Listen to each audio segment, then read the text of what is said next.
If history has taught us anything, it's that Halloween is the best holiday in which to set a horror film. John Carpenter's 1978 classic set that bar higher than any other, turning a shoestring budget into a massive box office success, spawning multiple sequels, timelines, remakes, and more.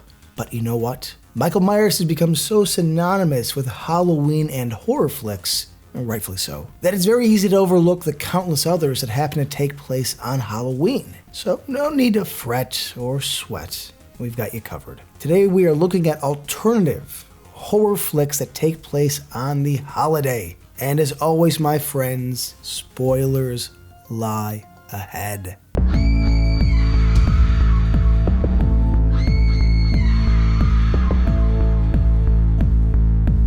Coming at number 5, Trick or Treat.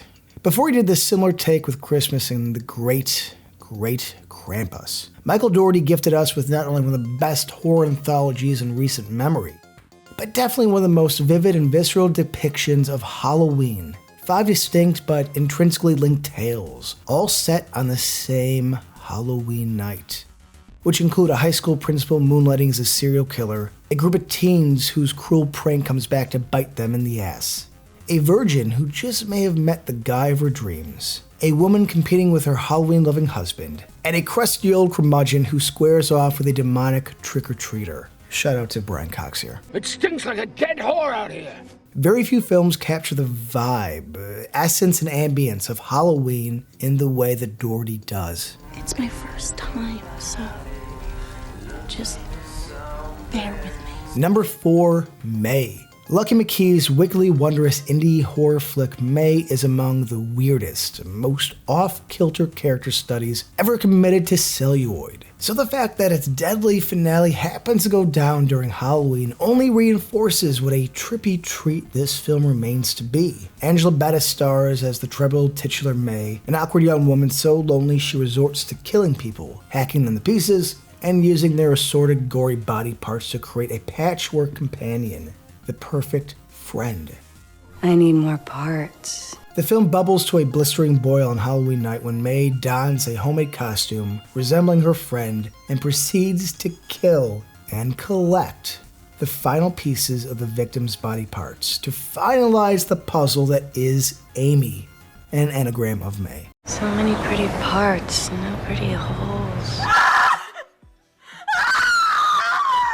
Number 3, Ginger Snaps. Now, while much of this splendid allegorical horror of Ginger Snaps does not take place in Halloween, the crucial climax of the movie undoubtedly does, and given the overall quality of the flick, we could not omit it from the spiked punch here. Remember, on Halloween, Bridget is attacked by Jason, who has already been infected by her sister, Ginger. Now, from here the movie kind of escalates, and all of these revelations lead to a shocking showdown between the siblings in the childhood bedroom on Halloween night, culminating in a heartbreaking and bone-clattering finale.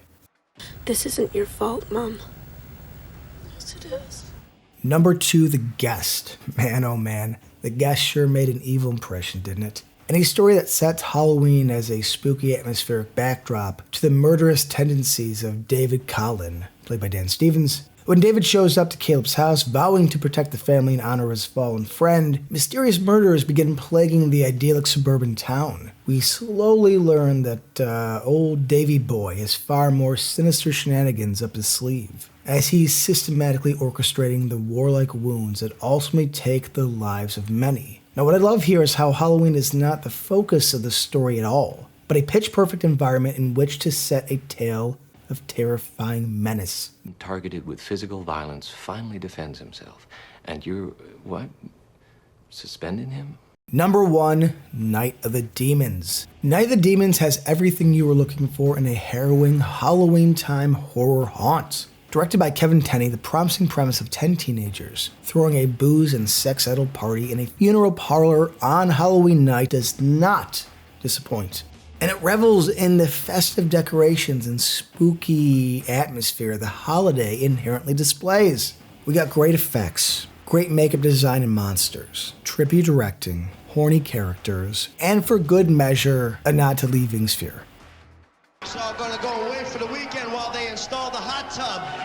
My gotcha. When an evil force awakens and possesses Angela, Amelia Kincaid, great name by the way, the whole party turns into a nasty and nightmarish haunting ground full of fog, flickering lights, brutal bloodshed, gory guts, and of course, Linnea Quigley's story-building buttshot. Do you guys have sour balls? Why, sure we do. Of course, there are more than these 5, and in the comments below, please leave your recommendations, but I feel that these 5 needed a little bit of love. My friends, please have a happy Halloween, enjoy the night, and don't be too devilish.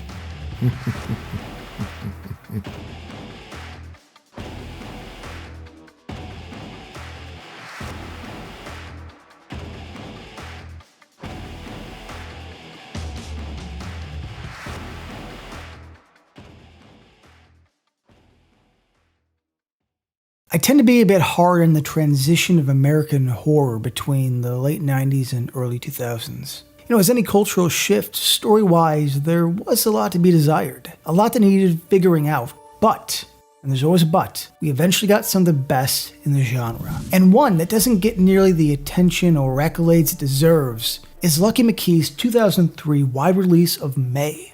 Humorous, awkward, and a sad, dark journey of a woman destined to fit in and find a friend. Character performances, soundtrack, tone, this has it all. And it's more obvious now, this is the indie shift that would define the era. So if you haven't seen it, I'd absolutely recommend you do, as spoilers wait ahead. So let's get into why May is one of the best horror flicks of the aughts. And remember, if you can't find a friend, Make one.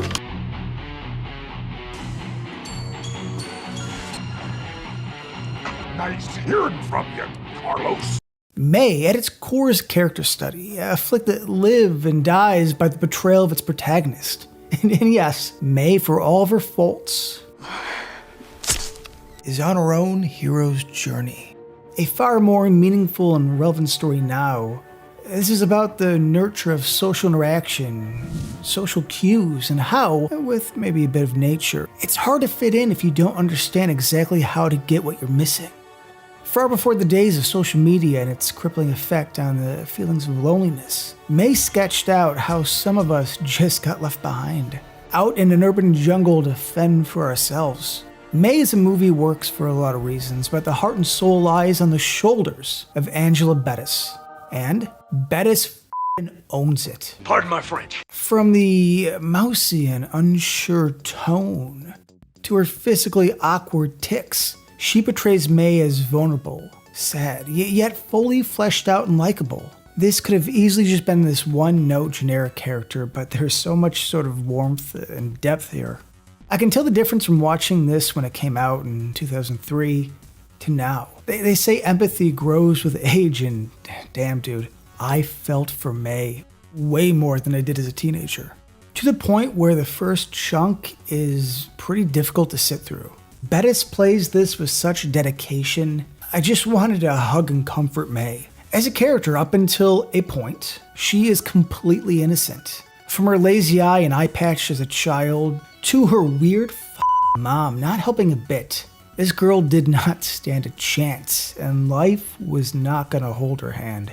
As the movie progresses and her psyche starts to crack, beyond the point of no return, which is represented as her only friend Susie stuck in a glass box, she doesn't understand the complexities of love and her obsessive crush on Adam, I have a date.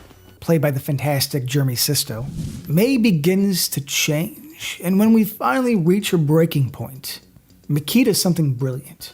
He doesn't make her angry and vengeful, and not in the typical way. It would have been way too simple to have her sit at a 10 while going to 11. This could have been rage-filled. It could have been an action sort of fire and brimstone type of third act. But here, May becomes normal. I was just wondering if you would like to be together again. Hello, Polly. This is May. Happy Halloween. Of course, it's a dig at the vapid and useless personality traits we admire so much. Bettis transitions to this later half so seamlessly that I nearly started clapping at my first viewing. She's calm, confident, and well-motivated.